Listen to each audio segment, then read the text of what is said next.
എല്ലാവർക്കും നമസ്കാരം. വിവേക ചൂടാമണി തുടരുന്നു. ഇതിനു മുമ്പ് പറഞ്ഞ് ശ്രദ്ധയെക്കുറിച്ചാണ് പറഞ്ഞത്.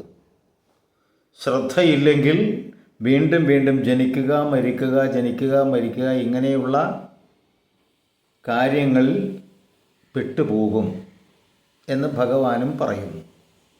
ഇനി അടുത്ത് പറയുന്നു, സമ്യഗാസ്ഥാപനം ബുദ്ധേഃ ശുദ്ധേ ബ്രഹ്മണി സർവദാ തത്സമാധാനമിത്യുക്തം നതു ചിത്തസ്യ ലാലനം.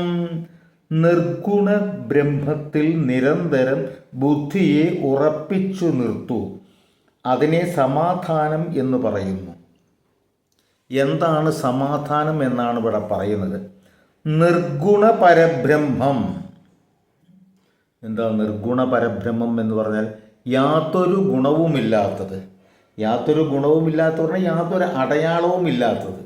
ഇന്നതാണ് ബ്രഹ്മം എന്ന് ചൂണ്ടിക്കാണിക്കാൻ പറ്റാത്തത്. പല വിധത്തിലുള്ള ഉപമകൾ കൊണ്ടും വിശേഷണങ്ങൾ കൊണ്ടും ബോധ്യപ്പെടുത്തുന്ന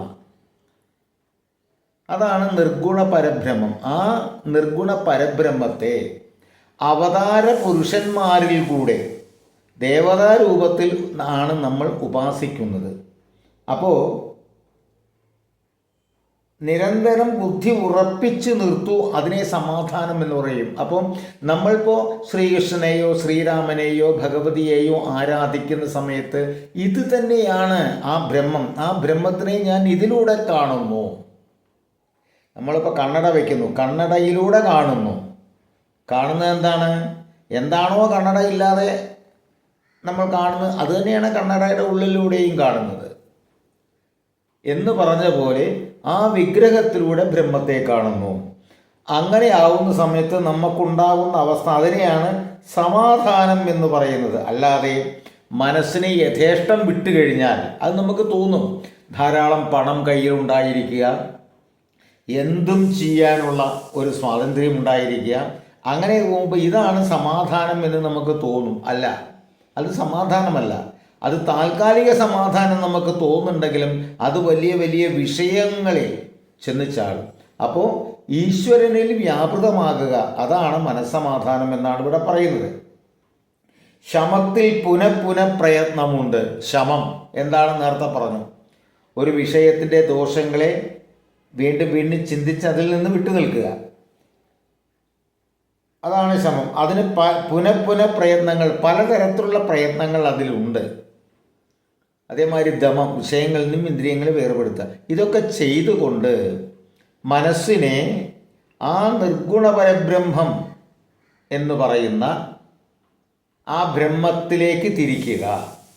ആദ്യം സഗുണ ആരാധനയാണ് വേണ്ടത്. അതിലൂടെ നിർഗുണ ആരാധനയിലേക്ക് ചെന്നെത്താം. പിന്നെ പറയുന്നു, അഹങ്കാരാദിദേഹാന്താൻ ബന്ധാനജ്ഞാനകൽപ്പിതാൻ സ്വസ്വരൂപാവബോധേന മോക്തുമിച്ഛാമുമുക്ഷുതാൻ.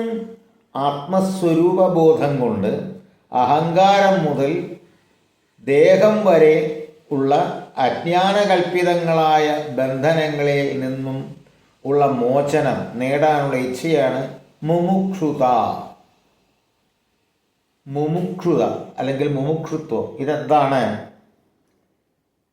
ആത്മസ്വരൂപബോധം കൊണ്ട്. ആത്മസ്വരൂപബോധം എന്ന് പറഞ്ഞാൽ ഞാൻ തന്നെയാണ് ആ പരമാത്മാവ് എന്ന ഉറച്ച ബോധം കൊണ്ട് അഹങ്കാരം മുതൽ ദേഹം വരെയുള്ള അഹങ്കാരം എന്ന് പറഞ്ഞാൽ ഞാൻ എന്ന ഭാവം, അത് മുതൽ ഈ ദേഹം വരെയുള്ള ദേഹത്തോടു കൂടി ഇതാണ് ഞാൻ ഉണ്ടായത് കൊണ്ടാണ് അത് നടന്നത്, ഞാനില്ലെങ്കിൽ നടക്കില്ലായിരുന്നു എന്നിത്യാദി കാര്യങ്ങളെ അഹങ്കാരമെന്നും അതിനാധാരമായിട്ട് ശരീരവുമുണ്ട്. ഇങ്ങനെയുള്ള അജ്ഞാനകൽപ്പിതങ്ങളായിട്ടുള്ള ഇതൊക്കെ അജ്ഞാനമാണ്. കാരണം നാഹം ദേഹോ, ഞാൻ ദേഹമല്ല എന്ന് ശങ്കരാചാര്യർ തന്നെ പറയുന്നുണ്ട്.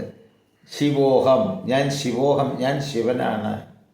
ഞാൻ ശിവനാണെങ്കിൽ ഞാനിരിക്കുന്ന ഈ ശരീരം ക്ഷേത്രമാണ്. ഇതം ശരീരം കൗന്ദേയ ക്ഷേത്രമിത്യഭിധീയതേ എന്ന് ഭഗവാൻ ഗീതയിലും പറയുന്നുണ്ട്. അപ്പോൾ ആത്മസ്വരൂപ ബോധം എന്ന് പറഞ്ഞു കഴിഞ്ഞാൽ ആ ആത്മാവ് തന്നെയാണ് ഈ ശരീരത്തിലിരിക്കുന്ന ഞാൻ എന്ന ബോധം കൊണ്ട് ബന്ധങ്ങളിൽ നിന്നും മോചനം നേടാനുള്ള ഇച്ഛയാണ് മുമുക്ഷുത്വം. അപ്പം ഞാൻ എന്ന് പറയുന്നത് ഈ ശരീരമല്ല. ഈ ശരീരത്തിൽ ഇരുന്നു കൊണ്ട് എനിക്ക് കൽപ്പിക്കപ്പെട്ട കർമ്മങ്ങളെ ഞാൻ ചെയ്യുന്നു. എങ്ങനെയാണ് എനിക്ക് നിശ്ചയിക്കപ്പെട്ട കർമ്മം എന്ന് പറയുന്നത്? പൂർവജന്മാർജിതമായിട്ട് സഞ്ചിത കർമ്മമായിട്ട് നമ്മോടുകൂടെ എന്നോടുകൂടെ ഈ ജന്മത്തിലേക്ക് കടന്നു വന്ന അതാണ് വാസനയായിട്ട് മാറുന്നത്.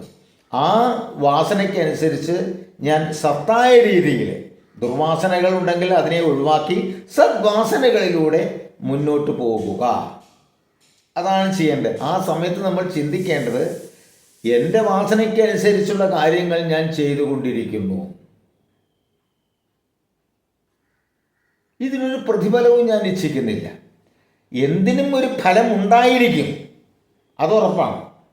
കാരണം മുകളിലേക്ക് നമ്മൾ കല്ലെറിഞ്ഞു കഴിഞ്ഞാൽ താഴത്തേക്ക് വരും. ആക്ഷൻ ഉണ്ടോ, റിയാക്ഷനും ഉണ്ട്. അപ്പം നമ്മൾ എന്ത് ചെയ്താലും ഫലമുണ്ട്. പക്ഷെ അതൊന്നും ഞാൻ പ്രതീക്ഷിക്കുന്നില്ല. അങ്ങനെ കർമ്മം ചെയ്തുകൊണ്ടിരിക്കുക.